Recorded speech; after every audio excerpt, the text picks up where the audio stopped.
Nagbalikan na naman sila mga kababayan, mga batang Maynila. Ito, alam niyo ba, noong panahon ni Orme, yung mga kababayan po natin na homeless o yung mga walang matiran po dito sa Maynila ay binibigyan po sila ng option or kinukuha sila at pinapatira sila sa isang shelter na kung saan meron silang tulugan, merong mga pagkain po at may mag-aasikaso sa kanila. Pero yun ay depende pa rin po sa mga kababayan natin, no, homeless natin na kababayan. Yung iba ayaw naman kasi mas pinili nila talaga dito sa kalsada ng Maynila. Ngayon nandito tayo ngayon sa Loton dito sa may Liwasang Bonifacio, no? Dito sa may Loton, dito sa may post office building na kung saan ito nga po ay isa sa mga talagang kilala dito sa Kamaynilaan. So dito nagkakaroon ng mga protesta, ng mga rally kasi wala naman po permit, no? So mapapansin natin na parang ang nangyari po dito ngayon sa Liwasang Bonifacio ay katulad nung Bonifacio Shrine malapit dun sa may City Hall. Kung matatandaan po ninyo yung lugar na yon, and metro, kita nyo, may mga naglalaba pa ho dito. Tapos ang ginagamit nilang tubig itong nasa fountain. Okay? So matatandaan ninyo yung Bonifacio Shrine ay dati ho talagang punong-puno ho yan ng mga nagtitinda to the point na hindi mo na siya makikilalang part. Nung umupo si Yorme ay inayos niya yung Bonifacio Shrine, pinaganda, nilagyan ng napakaraming halaman, may coffee shops at ngayon ayan maayos, no? Maayos mga kababayan. Ngayon, ang sa pagkakaalam ko plano din na ayusin itong Loton, itong Liwasang Bonifacio na to, itong bahagi na to, no? Dito sa may area na to. Katulad na ginawa dun sa may Bonifacio Shrine, pagagandahin din to. Sa loob ng wala pang isang taon siguro naayos yun ni Mayor Isko. Ngayon, plano niya rin itong pagandahin. Yun nga lang, nagkataon na sa sobrang dami niyang proyekto ay hindi na rin niya naasikaso siguro to.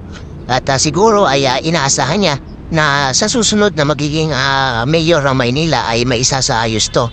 Pero hanggang sa ngayon, makikita ninyo mga kababayan, ay ganito pa rin yung sitwasyon ngayon dito sa Liwasang Bonifacio. Mapapansin ninyo, ang dami pong mga homeless ngayon dito. To the point na hindi naman sa tayo ay di ba? Pero yung iba po na mga estudyante na naglalakad ngayon dito, ay yung iba ay natatakot nga po dahil nga po sa mga napakarami mga nagtatambay dito. So hindi naman natin sila masisi kasi nga wala silang matiran po, no? Dito lang yung kanilang lugar na pwedeng masilungan, lalo na kapag sila ay magpapahinga na. Yun nga lang, to the point ay iba po ay natatakot na gumala na or maglakad rito. Kasi marami pong school sa paligid nito. Meron dito sa may Intramuros, meron din dito sa may City Hall. At mapapansin ninyo, napakarami din ng mga basura, no? So, asahan natin, no? Expect natin. Sana, ngayong na si Yorme na magiging mayor ng Maynila, ay maging mas maayos pa po, no? Or sigurado at sinisigurado, parang nakikita ko na aayusin niya itong bahagi na to ng Liwasang Bonifacio. So yan yung isa sa ating aabangan, no, mga kababayan, na muling manumbalik ang sigla. Nanumbalik na nung umupo si Mayor Isko, nanumbalik na, no, utay-utay, konti-konti, nanunumbalik na yung ganda ng Maynila. Parang nagkaroon ulit ng dangal, no? At kinatatakutan. Tatatakot yung iba dahil nga sa mga kabi-kabilaang krimen, hold-upan, snatcher, ganyan, di ba? So yun, ang umupo si Yorme, naging panatag ulit ang lahat at naging maayos, no, yung takbo ulit na Maynila. Marami mga turista, ganon, di ba? Ganon, nakilala talaga ang Maynila. Yung mga lugar na madidilim, yan, isa yan sa mga i-update natin at ipapakita ko sa inyo, no, sa mga susunod na araw. Yung mga lugar na madidilim, pinaliwanag yan ni Mayor Isko. Lalong-lalo na yung Top Avenue. Naku, napakadilim yan mga kababayan dati. Sobrang dilim yan. Nasaksiyan ko kung paano yan pailawan. Yang Carriedo, yang Rizal Avenue. Diba? Marami pang lugar. Pati yung mga ilaw sa kalsada, kung makikita nyo yung mga solar light studs, yung kapag kagabi, may mga linya na ilaw maliliit sa kalsada. si Yorme ang nagsimula niyan dito sa Maynila at sa buong bansa, sa buong Pilipinas. Marami na rin pong umagawa din ng ganyan na sinimulan talaga ni Mayor Isko yung paglalagay ng mga halaman sa mga poste na ilalim ng LRT. Ito bago siya umalis, itong itong Arroceros Forest Park, inayos niyan. Yan, muntika na rin niyang maibenta at gawing isang parang gymnasium ng isang school, di ba? Muntika na yung naibenta, pero isinalba niya. At ngayon ay nananatiling buhay at masigla, maayos, inayos, no? So, yan yung Arroceros Park, yan yung the last lang dito sa Maynila. So, parang siya yung nagbibigay ng hangin na, kasi dyan maraming puno talaga. So, yun mga kababayan, sana mas marami pa tayong abangan ngayong si Yorme na nakaupo. Sayang nga lang, siyempre, gusto rin natin siyang maging leader, no?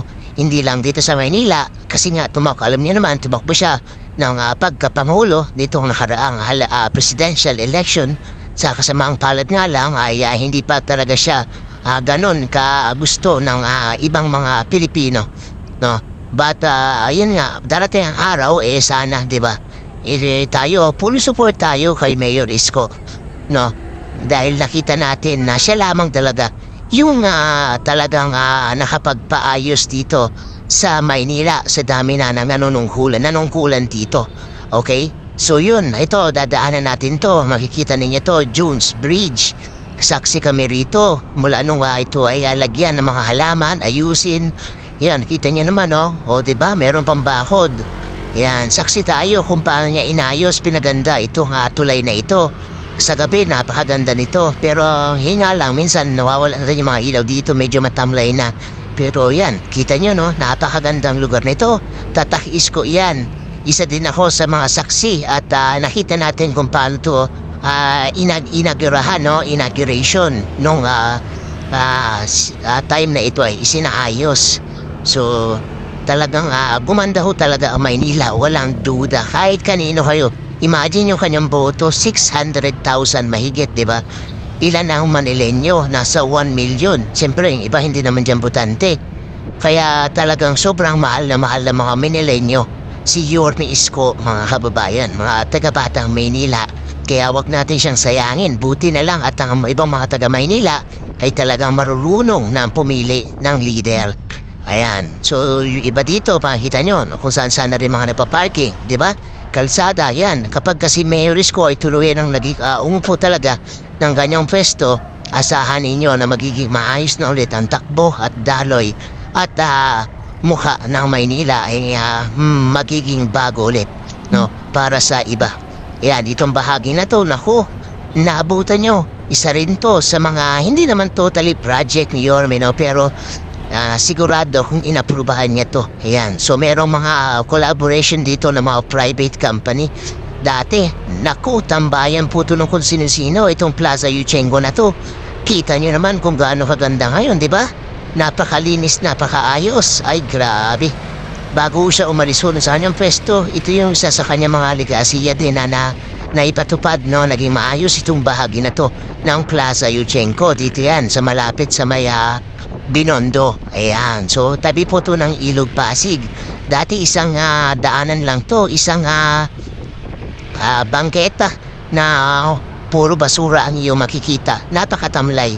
Napakadugyot ang bahagi na to. Pero ngayon, kita ninyo, napakaganda, di ba? Kahit nga itong mga ginagawang Pasig Esplanade sa panahon pa yan ni Yorme Isko, sinisimulan tsaka ni Pangulong Duterte. No, nagkataon lang na natapos na yung kanilang termino at naihalal yung mga leader na nangako naman na itutuloy pero hindi naman ginawa, di ba? Kaya ito ngayon ay sana ay huwag na tayong magpabudol, mga kababayan ko. Ayan. Sa susunod siguro, ihalal ulit natin yung sana nga, si Isko, pagpatuloy pa ulit hanggang sa tuluyang maging maayos itong Kamaynilaan. Kasi yung 3 taon ay kulang na kulang po talaga, mga kababayan. Okay? So, yun lang po na mga kababayan. Maraming salamat po sa inyong pagsama sa akin dito sa ating paggagala at pagpapakita ng magagandang lugar na ginawa na naging legasiya ni Yorme Isko nung siya ay nanunungkulan pa at ngayon ay siya ay nagbabalik sa Maynila. Asahan natin na muling manunumbalik ang ganda at kaayusan dito sa Maynila. To be continue po itong ating video mga kabayan. Maraming salamat po. And God bless. See you all. Thank you.